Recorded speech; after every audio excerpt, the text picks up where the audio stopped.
Vous êtes de plus en plus nombreux à nous suivre et à participer à l'évolution de la chaîne Afrique N24, et sincèrement nous tenions à vous en remercier. Nous lisons tous vos commentaires qui enrichissent le débat et vraiment nous vous demandons de nous soutenir, en aimant les vidéos pour une large diffusion, et pour continuer à avoir une ligne éditoriale indépendante, et vous proposer de nouvelles émissions toujours de plus en plus enrichissantes. Ne restons pas passifs, soyons actifs. Merci et à bientôt. Tribune libre.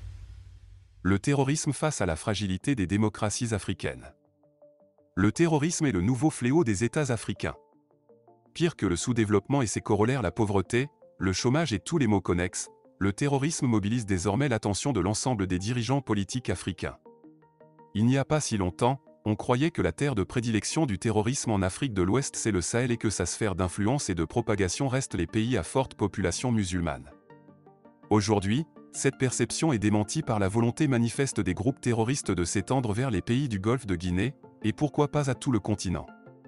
Les attaques meurtrières que ces groupes dirigent contre les personnes et les biens dans le nord du Togo et du Bénin sont révélatrices de leur intention de s'installer dans les pays côtiers d'Afrique et d'en faire le champ de leurs entreprises macabres. Apparu dans le Sahel, au nord du Mali et du Niger, après l'effondrement de l'État libyen en 2011, le phénomène terroriste a pris de l'ampleur en dépit de la lutte tous azimuts déclenchée contre lui par les États maliens et nigériens, soutenus par la France dans les opérations militaires Serval et Barkhane et les Nations Unies dans leur mission multidimensionnelle dénommée la MINUSMA. En dehors du Sahel, le terrorisme s'est déjà signalé par sa violence meurtrière en Somalie et au Kenya, avec le groupe armé Al-Shabaab, et au Nigeria avec la redoutable secte Boko Haram. La véritable inquiétude aujourd'hui est le déplacement du phénomène vers les pays côtiers, Côte d'Ivoire, Togo, Bénin, qui sont depuis peu les cibles de fréquentes incursions des groupes armés terroristes dans les zones occupées par les forces de défense et de sécurité. Ces incursions armées occasionnent de nombreuses pertes en vies humaines dans les rangs des militaires et au sein de la population civile et endeuillent profondément les familles. Pour venir à bout de ce fléau destructeur, les conférences et les réflexions se multiplient en vue de trouver les voies et moyens de vaincre cet ennemi, qui impose aux États une guerre asymétrique dans laquelle il se trouve partout et nulle part. Tous conviennent, y compris les plus grands spécialistes de la question, que la lutte contre cet ennemi ne peut se réduire à la seule mobilisation des moyens militaires et moins, à l'élaboration des meilleurs plans de guerre. En d'autres termes, le déploiement des troupes d'élite militaires dans les zones infestées par les attaques terroristes, bien que nécessaire pour protéger les personnes et les biens, il reste l'une des solutions. D'autres approches sont préconisées, notamment la lutte contre l'extrémisme violent, qui constitue le véritable canal d'alimentation du terrorisme en ressources humaines et financières. L'extrémisme violent qui constitue l'étape de la formation idéologique du terroriste est la véritable source du terrorisme. Il est l'ensemble des constructions idéales et idéologiques qui créent la radicalisation et fait passer l'individu du statut de citoyen à celui de terroriste. Ceci dit, la lutte contre le terrorisme passe aussi et surtout par la suppression et l'éradication des germes de l'extrémisme violent. Cette lutte nécessite à la fois la mise en place d'un dispositif militaire et de renseignement pour éliminer les groupes armés déjà constitués et leur matériel de guerre ainsi que la création de conditions sociopolitiques qui détruisent les terreaux des idéologies extrémistes. Il s'agit pour les États de chercher à corriger au sein de leur société les sources des frustrations et tous les éléments susceptibles de conduire les citoyens à la radicalisation. Ce combat doit permettre à court et moyen terme de couper la passerelle entre les populations et les terroristes, ce qui les empêcherait de bénéficier des complicités pour préparer leurs attaques, et surtout qu'ils rencontreraient des difficultés à trouver du personnel à recruter pour grossir leur rang. La démocratie, la vraie réponse à l'extrémisme violent. La démocratie, en tant que système de gouvernement et forme d'organisation sociale est la solution par excellence au terrorisme. C'est un pacte social qui doit mettre d'accord tous les citoyens d'un État sur la manière de gérer les richesses et les répartir, d'organiser les libertés publiques et individuelles, de supprimer les injustices et faire en sorte que les citoyens aient une égalité de chances, et d'organiser la dévolution du pouvoir. Le système démocratique organise la façon dont les citoyens et les groupes constitués doivent revendiquer leurs droits et exprimer leurs désaccords en recourant aux voies et moyens légaux prévus par les lois. Les revendications, quelles qu'elles soient, doivent se faire au sein du système et non en dehors, et surtout pas par la violence. Si le terrorisme est défini comme le recours à la violence pour revendiquer un droit ou formuler une revendication politique ou sociale, il apparaît alors comme le rejet de la démocratie, ou à tout le moins, la fragilité du système démocratique. Le citoyen ou le groupe qui utilise la violence comme moyen de revendication politique ou sociale rejette le pacte social où on est sorti. Dans ce cas, on peut supposer que dans les pays où le terrorisme s'est installé, des citoyens ou des groupes constitués n'ont pas accepté la démocratie, ou que le système démocratique, tel qu'il fonctionne, comporte des imperfections qui sont source de frustration. Les années 1970 ont rimé en Europe avec une vague de terrorisme, notamment en France avec Action Directe, en Italie avec les Brigades Rouges et en Allemagne avec la fraction armée rouge encore appelée la Bande à Bader. Ces groupes terroristes ont été à l'origine de nombreux actes de violence et d'assassinat au cours de ces périodes. L'historiographie de ces périodes a révélé que tous ces groupes d'obédience marxiste-léniniste ou de la gauche radicale ont rejeté la démocratie. Nourris par la vulgate léniniste de la lutte contre l'impérialisme, ils assimilaient les démocraties européennes à des États capitalistes sous la domination de l'impérialisme américain. En effet, après la libération de l'Europe par les forces alliées, États unis d'Amérique et ex-URSS, en 1945, ces deux puissances ont exercé leur influence sur l'Europe. L'Allemagne était partagée comme un gâteau entre ces deux puissances politiques et chacune a imposé son idéologie à la partie qu'elle occupe. En République fédérale allemande, la partie que contrôlaient les États-Unis, les bases militaires américaines y étaient installées et les signes de sa domination sur ce pays étaient ostentatoires. La démocratie italienne était fragile et la France se remettait de l'occupation qu'elle a vécue pendant 4 ans par le régime nazi. Bref, la démocratie européenne avait du plomb dans l'aile.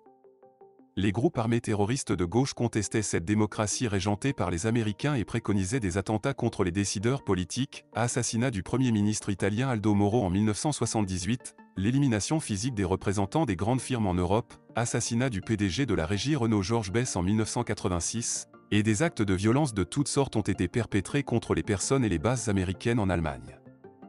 La répression policière qui a été opposée à ces groupes terroristes et permis de les mettre hors d'état de nuire a été couplée par une lutte acharnée contre les idéologies radicales de gauche. Ainsi, la faillite du communisme au travers du perfectionnement du système démocratique et l'extinction de la fascination des idéologies de gauche sur les masses ont mis fin au terrorisme d'extrême gauche en Europe. Aujourd'hui, il ne serait pas vrai de soutenir que le terrorisme qui sévit en Occident soit exempt de toute frustration liée au fonctionnement de la démocratie, mais ce terrorisme islamiste est fondamentalement tributaire du conflit religieux entre chrétiens et musulmans. Bien que le terrorisme islamiste recrute du personnel dans les populations que la démocratie occidentale a laissées sur le bord de la route, il faut reconnaître qu'il reste l'apanage de gens issus de la religion musulmane, plutôt que de citoyens occidentaux revendiquant l'avènement d'un nouvel ordre politique. En Afrique, les démocraties en construction ne sont pas de vrais pactes sociaux qui organisent des sociétés justes et égalitaires. De larges pans de la société ne se retrouvent pas dans le contrat démocratique d'autant que le fonctionnement du système a accentué les inégalités et ne donne aucune chance à une grande frange de la société de jouir des biens communs que l'État produit pour le bonheur des citoyens. Les injustices et les tares que produit le système sont les causes des frustrations qui créent et nourrissent les idéologies extrémistes. Les coups d'État qui ont eu cours en Afrique de l'Ouest dans les périodes récentes, parfois contre des chefs d'État élus, feu Ibrahim Boubacar Keïta au Mali et Christian Kaboré au Burkina Faso, sont des preuves de la désillusion du système démocratique en Afrique. La floraison des foyers de terrorisme et la facilité que rencontrent ces groupes pour pénétrer dans les pays et recruter du personnel sont aussi la conséquence de la fragilité des démocraties africaines. Les citoyens qui se font complices de ces groupes armés et se laissent parfois enrôler par ceux-ci sont les frustrés du système démocratique. Les deux grands préalables à la lutte contre le terrorisme. La lutte contre le terrorisme commence par la mise en place d'un système démocratique qui prend en compte les fondamentaux de cette forme d'organisation sociale et politique.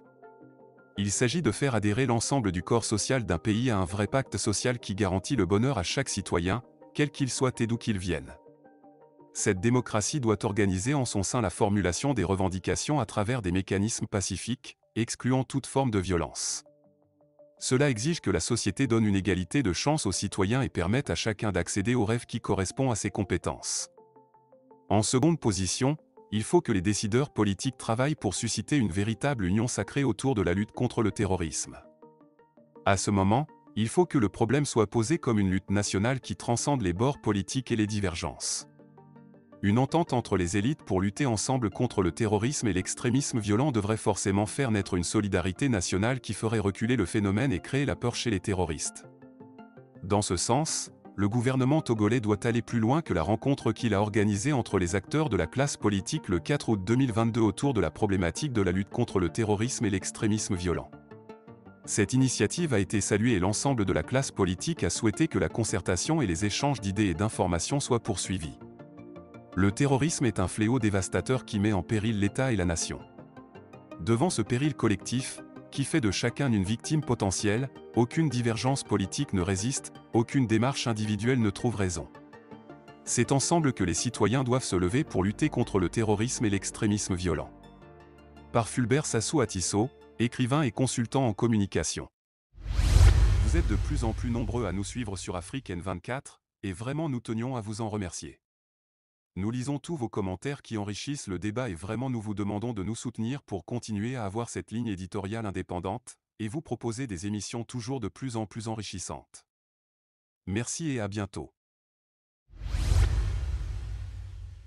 Likez la vidéo si ce n'est pas déjà fait. Laissez aussi votre point de vue en commentaire. Abonnez-vous et cliquez aussi sur la petite cloche de notification pour ne rien rater de nos prochaines vidéos.